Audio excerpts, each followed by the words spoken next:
इस पूरे के पूरे संसार का कोई रहस्य पूछे तो केवल 4 शब्द हैं। वो कौन कौन से?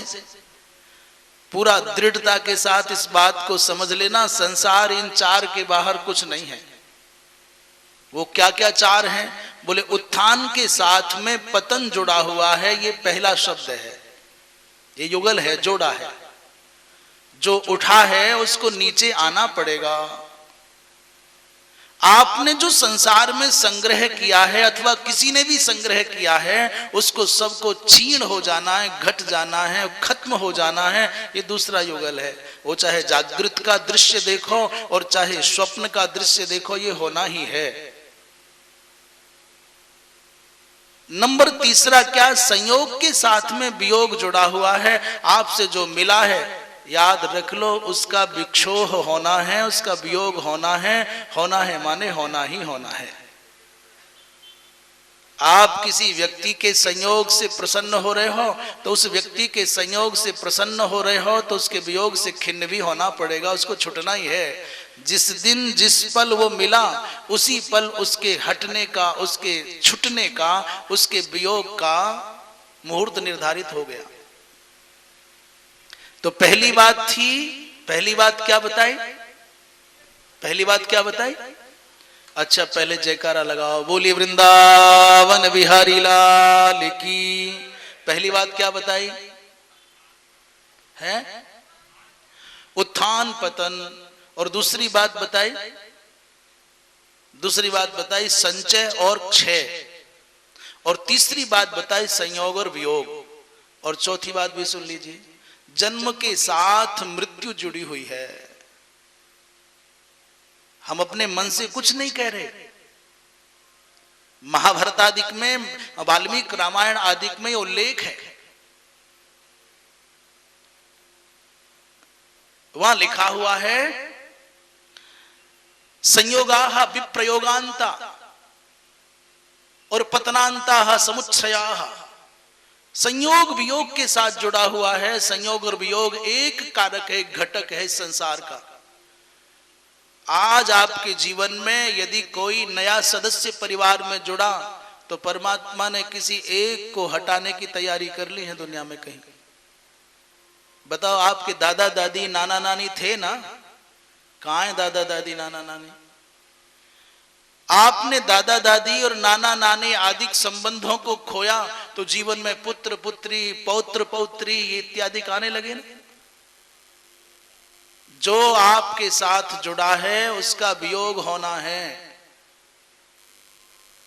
और जिसके होने से जितने आप हर्षित होंगे, जिसके पाने पर आप जितने प्रसन्न होंगे, उसके खोने पर उतने ही अधिक खिन्न भी होंगे।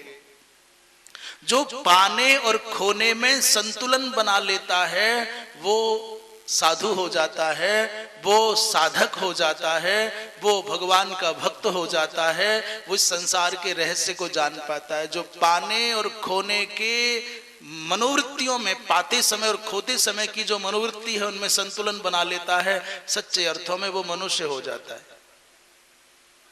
जो उत्थान और पतन की मनोवृत्तियों के उस सत्यों में संतुलन बना लेता है वो सच्चा सत्संगी माना जाएगा, वो जागरूक माना जाएगा, वही बुद्ध माना जाएगा। मैं कहता हूं वही आप समझ लेना साधक माना जाएगा।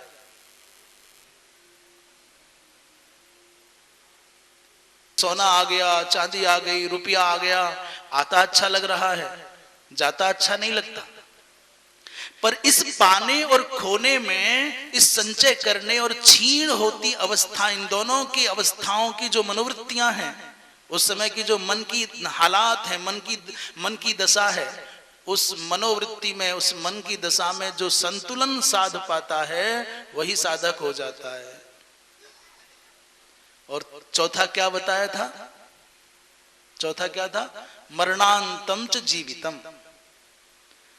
जन्म के साथ मनुष्य की मृत्यु निर्धारित हो जाती है। मृत्यु का ठेकेदार आपको कहां, कब और कैसी परिस्थिति में उठा करके ले जाएगा ये उसको फिक्स है, तुम उसमें कोई बदलाव नहीं कर सकते।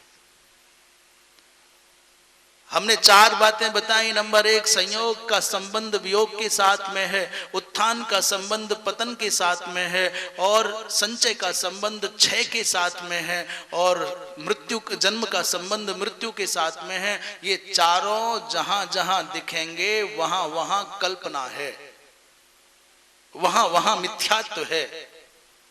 आप इसे जागृत जगत में भी देखते हैं और स्वाप्निक जगत में भी देखते हैं। स्वप्न में भी यही दिखता है, इसके अलावा कुछ नहीं दिखेगा। और जग रहे हो, इन खुली आंखों से देख रहे हो तो भी यही दिखेगा, इसके अतिरिक्त कुछ नहीं दिखेगा।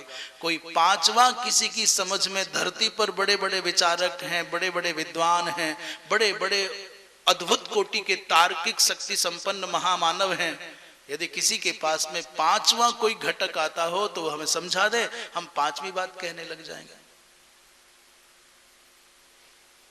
बस अंतर इतना है कि इन द्वंद्वों में, ये जो 2 जोड़े बताए हैं शब्दों के, इन 4 अवस्थाओं में जो व्यक्ति अपने मानसिक संतुलन को स्थापित कर पाता है, जो बैलेंस बना पाता है, जो समायोजित होना जान जाता है, वही साधक हो जाता है, वही भगवान का भक्त कहलाता है, और वही जागृत कहलाता है, वही मानव कहलाता है। बाकी तो सब जी रहे हैं। इसलिए जैसे स्वप्न के प्रपंच को देखने पर व्यक्ति तब तक पीड़ित रहता है, प्रसन्न होता है, जब तक आंख नहीं खुलती। आंख खुलने के बाद जैसे स्वप्न आपको मिथ्या प्रतीत होने लग जाता है, अपनी उस जानकारी पर स्वयं पर दया आती है, हंसी आती है, ठीक वैसे ही ये जो दिख रहा है ना, मेरा घर, मेरा परिवार, मेरी पत्नी, मेरे बच्चे, मेरा ये, मेरा वो, ये तब तक है जब तक आपके ज्ञान चक्षुओं का उद्घाटन नहीं हो रहा। और ज्ञान होते ही आपको लगेगा कहां कौन मेरा है, कौन था, ये सब कल्पना नजर आने लग जाएगी। सामान्य निद्रा के भंग होने पर स्वप्न का प्रपंच आपको मिथ्या प्रतीत होता है। ऐसे ही जागृत अवस्था में, सांसारिक अवस्था में, मोह निद्रा के भंग होने पर जब आपको ज्ञान के प्रकाश का सामना होता है तो आपको ये सब काल्पनिक लगता है, मिथ्या लगता है, कौन किसका है।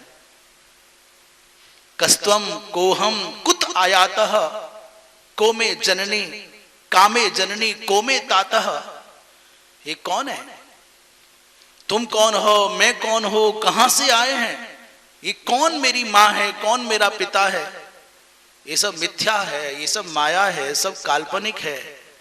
इसका तात्पर्य इसकी गहराई में जाकर के समझना है।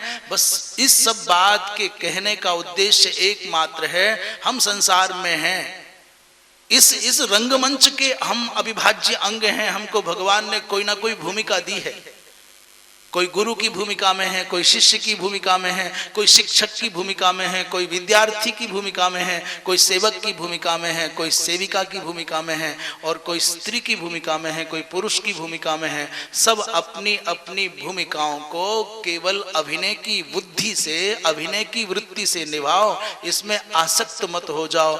आसक्त हो गए तो दुख उठाना पड़ेगा, क्लेश भोगना पड़ेगा।